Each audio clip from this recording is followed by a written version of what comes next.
Ebimu ku bintu ebisinga okwettanirwa mu nnaku enkulu y'ennyama era nga buli muntu afuba waakiri afuneyo gy'anaaliisa ab'ewuwe, wabula ku mulundi guno ebbeeyi yaayo yeekanamye era nga batono abasobodde okugigula. Tutuuseeko mu Lufula ya Port Bell enkya ya leero nga ssentebe w'ekibiina omwegattira abakinjaaji mu Lufula eno Ponsiano Sendagire agamba nti ku mulundi guno ebisolo biyingidde bitono bw'ogeraageranya n'omwaka oguwedde nga kino akitadde ku musana ogubadde gwako emabegako. Ennyama entono nnyo, ntono naye tebagiganya gigula okusinga zitusala bujje ku Pasika. Lwali tusula nojja kusala ente galukaaga ne tubadde tuli mu nte bisatu nazo ziganye ennyama ekyali ku midaala bw'eri etukutte.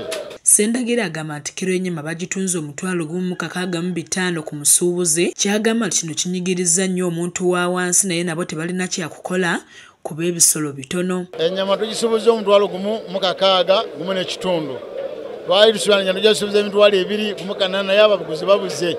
Ennyama eno tukyagirina ku midaala ekyatukutte. Kireese olw'okuba nti abantu baavu mu Kampala wano. Mwesigye Edward nga ye mwogezi wa Lufula eno ategeezezza nti leero basaze ebisolo ebiri eyo mu 8 era ng'okutandika ne leero abantu batandise okugula ennyama okutuukira ddala ku Easter Monday. We might have received so far, though I haven't checked the records, but we must have received around 800 cows. Being Easter tomorrow, today people are buying. They are very many. So the behavior of activities here. Yakulira abasuubuzi b'ebisolo Tamala agamba nti bayingizza ebisolo bitono ddala olw'ensonga nti abantu tebalina bulungi ssente ng'ate nabo biri ku bbeeyi ya waggulu ekisusse ng'asabye gavumenti okubaako kyekola ebbeeyi ekke. Aye twafunye ebisolo embuzi n'ente n'ebirala mu nnamba etali nnungi, nnamba nsaamusaamu. So bwe bibeera ebitono tuwalirizibwa okugula emiwendo egya waggulu. Aye ne kituleetera naffe okutunda emiwendo. Ne tuleetera ate okunyigiriza omuntu wa wansi agenda okulya ennyama eyo. Ate okwawukanako n'aba Port Bell babakinjaaji mu Lufula ya Nsoba Slaughterhouse ku Kaleere bagamba nti ku mulundi guno ente bazifunye mu bungi ate n'abaguzi weebali nga ssentebe wa Lufula eno Ssaalongo Sulaiman Ssekannyo alambuludde ku miwendo gy'ennyama nga bweguze. Enga ebbeeyi yonna bweri manyi kuba ennyama ziba tezifaanagana, mulimu ensava, mulimu ekapa, mulimu ennumbe, mulimu white meat, ebbeeyi eba tefaanagana. Ekisinziro oli waba yasuubudde naye nga ensava yo esuubuddwa $1,650. Wabula agamba nti bakyasanga okusoomoozebwa olw'ensonga nti disitulikiti nnyingi zirimu ekirwadde kya kalusu nga disitulikiti eziwerera ddala 3 zikyali ku kalantiini ng'asabye gavumenti okuyamba ku balunzi ng'ebafunira eddagala.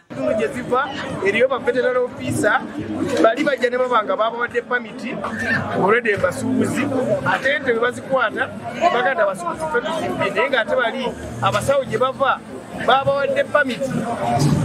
Kati nze bwe nsanga wano mu Lufula n'enjisuubu abasawo bawano ne bazikebera nga zirima ku matu ate bali abasajjute bwe bajja bakwata nti ate ente zabbiddwa. Ye Omulongo Kata agamba nti ekyeya kikosezza nnyo ebitundu by'e Nakasongola ate nga gye basinga okusuubula ente. Ekisinza okuba embi olwanyuma zibadde ziba mu kitundu ky'e Nakasongola ennyama tuzijjeera omusana gw'okukosaayo nnyo nti ekitundu ekyala ekibuga wadde omusana gwaka naye tezikosebwa nga Nakasongola. Ate ye omumyuka wa ssentebe wa Lufula ya Kampala Sitekali Esubula Lawrence ategeezezza nti ente ze basaze bazisuubudde okuva mu ggwanga lya Tanzania. Ebisolo bibadde bitono olw'ensonga y'omusana kubanga ente ezisinga nakati twazijje mu Tanzania. Tutegeeza mu Tanzania bo badde baafuna okuba bwe batuwadde ku nfudu. Babalala betwogeddeko nabo bekkokodde obubbi bw'ebisolo obuli mu bitundu gye basuubula ente. Mirimu Kenneth ne Annette Namatovu be bakusakidde emboozi eno ku KSTV agaleero.